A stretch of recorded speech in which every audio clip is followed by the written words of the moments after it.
Mahatma Gandhi. Et vous comprenez déjà ce qu'on dit par Machiavel et Gandhi. Donc, nous avons eu pendant les 5 ans à, je ne dirais pas à conscientiser, mais à toucher près de 5000 étudiants à travers les universités de Lomé, de Clara et les écoles de BTS, pour que ces jeunes frères arrivent d'abord à comprendre le pourquoi de la violence et le pourquoi de la non-violence. Nous avons sorti un deuxième bouquin intitulé « Comprendre et combattre la violence ». C'est-à-dire, sans avoir compris la violence, on ne peut pas la combattre. Puisque nous avons affaire à un milieu intellectuel, nous disons qu'il faut comprendre avant de combattre la violence. Donc c'est avec ces deux documents de travail que nous sommes allés vers ce groupe cible. Lors des élections de 2010, nous avons dit aux étudiants un mois avant que nous n'allons plus sur le terrain. Parce que nous osons croire que ce que nous avons eu à faire pendant 4 ans et demi, vous allez les mettre maintenant à pratique. Donc nous avons eu maintenant à les suivre, à suivre les mouvements étudiantines pour voir ce qu'elles ont eu à faire sur le terrain. Parce qu'à la veille des élections, on voit des associations naître et nous ne voulons pas être considérés comme ces associations. C'est pourquoi j'ai dit, lorsque l'invitation téléphonique est arrivée, j'ai voulu connaître ceux-là qui sont invités avant d'accepter de faire le déplacement de la salle. Et je salue mon grand frère qui représente le ministre de la Communication. Il m'a été d'un grand secours, sans le savoir, dans la confession de ces documents. Oui. Donc, actuellement, nous avons bien travaillé avec Monde Sans Guerre en Côte d'Ivoire, la marche mondiale pour la paix. On a commencé cela, le lancement en Afrique de l'Ouest en Côte d'Ivoire le 1er octobre et qui a terminé au Venezuela le 2 janvier. Donc, juste après le 2 janvier, vous voyez qu'on ne peut pas commencer quelque chose autour. Et pour les élections de Côte d'Ivoire, il y a les humanistes en Côte d'Ivoire qui nous ont sollicité. Nous n'avons pas encore accepté de faire le déplacement, puisque la diaspora et Solidarité Côte d'Ivoire est là. Donc, nous allons voir comment œuvrer. Et Charles Decoulé aussi a demandé à ce qu'on vienne pour conscientiser les étudiants sur le campus universitaire à Abidjan. Nous nous engageons, et avec la permission de Dieu, à vous accompagner. À présent, nous allons demander au représentant de CAP 2010 de nous donner son mot de circonstance. Merci. 2010, qui est un mouvement de soutien au chef de l'État, son Excellence Fort et Sazonman Yassingwe. Et le mouvement CAP 2010 a été créé en avril 2009, comme je l'ai dit tantôt, pour soutenir le chef de l'État, et il regroupe des leaders d'associations et de mouvements de jeunes. Nous avons été sollicités par le mouvement Côte d'Ivoire Solidarité pour partager un peu notre expérience au cours des dernières élections de mars 2010. Et déjà, j'aimerais leur dire que c'est une fierté pour nous de pouvoir lire aujourd'hui sur leur banderole que le Togo est un concept, un savoir-faire et un génie à exporter. Ça fait bien longtemps qu'on n'a pas parlé en bien de notre pays et nous nous en félicitons, nous les remercions. Alors, notre mouvement avait pour objectif de soutenir, comme je dis, le président de la République. Et étant donné que notre candidat avait pour objectif essentiel l'organisation d'élections sans violence, le concept, nous n'avons été que des vecteurs de transmission en fait, de ce concept-là devant les populations. Nous n'avons fait que reprendre ce concept-là. Et il faut dire que le chef de l'État lui-même s'est impliqué au lendemain du scrutin de 2005, il s'est personnellement impliqué. Il a fait de la non-violence et de la paix son cheval de bataille. Et je me rappelle quand 2007, avant les législatives apaisées que nous avions organisées, nous avions eu une rencontre avec M. Thiembile Dramé, qui est un ancien ministre des Affaires étrangères malien et qui est un responsable, un haut fonctionnaire international, et qui nous disait que si le Togo réussissait à organiser des législatives sans violence, eh bien, il serait demandeur, le Mali serait demandeur et beaucoup d'autres pays de la sous-région seraient demandeurs pour pouvoir aussi s'imprégner des méthodes qui auront permis de pouvoir organiser des élections sans violence.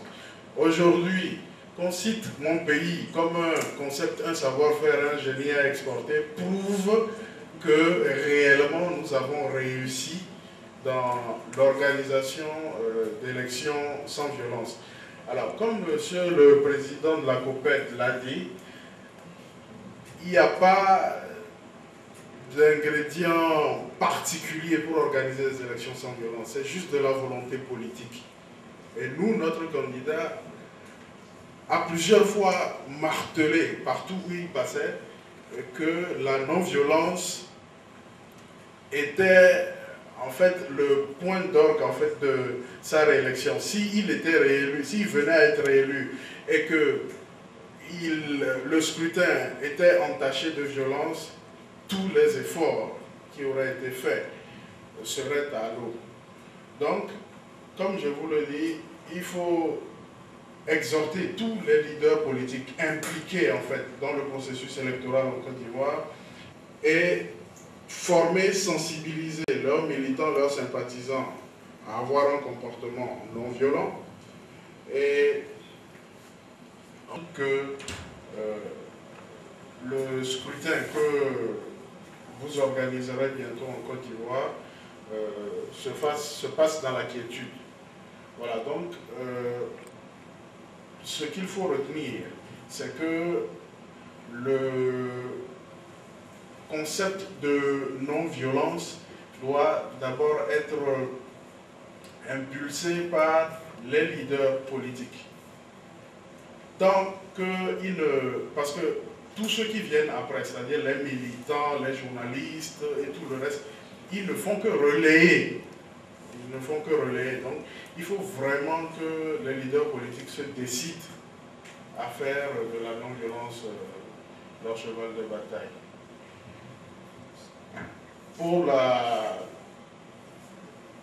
Pour ce qui est du cas de la Côte d'Ivoire particulièrement, nous savons que vous avez vécu des périodes difficiles depuis septembre 2002 jusqu'à aujourd'hui, mais les derniers développements de l'actualité laissent quand même penser que tout pourra se passer pour le mieux en Côte d'Ivoire si les leaders politiques mettent de la volonté et forment et éduquent leurs militants et leurs sympathisants. Pour notre part, nous sommes prêts à vous accompagner et nous sommes prêts à vous accompagner et nous souhaitons que globalement tout ce... Parce que nous étions aussi convaincus que l'Afrique a besoin de nous aujourd'hui. Nous qui sommes chanteurs, nous qui sommes musiciens, parce que nul n'est sans savoir qu'aujourd'hui la musique reste ce qui de très important reste pour l'Afrique, vous comprenez. Alors nous avons composé cette chanson très facilement parce que tout le monde adhérait à l'idée, tous les chanteurs s'étaient donnés à cœur et personne n'a demandé de l'argent. Nous étions conscients que notre Togo avait besoin de nous chanteurs. Vous savez, là où le politicien met beaucoup de millions pour réunir 1000 personnes, le chanteur n'a qu'à sortir dans la rue et il a 10 000 personnes. il n'a pas besoin. Alors si le chanteur peut sortir dans la rue et réunir 10 000 personnes, je pense que le message qu'il va passer atteindra peut-être au moins 10% de cette population. Moi personnellement, ayant fait 3 ans en Côte d'Ivoire, je connais un peu la force en matière de musique en Côte d'Ivoire. Je pense que si vous associez pleinement les artistes chanteurs en Côte d'Ivoire, je crois que nous aurons beaucoup plus de chances à arriver à organiser ces élections non violentes en Côte d'Ivoire comme au Togo. Et nous aussi, artistes togolais, nous serons prêts, nous sommes déjà prêts d'ailleurs, à accompagner, à nous associer à nos collègues ivoiriens pour sortir le message qu'il faut, pour sortir la chanson qu'il faut et essayer de toucher pleinement le cœur de tout Ivoirien et essayer de faire comprendre aux Ivoiriens que nous pouvons le faire en Afrique. Nous pouvons arriver en Afrique parce que nous avons la confiance, que nous avons le potentiel. Merci au nom des artistes.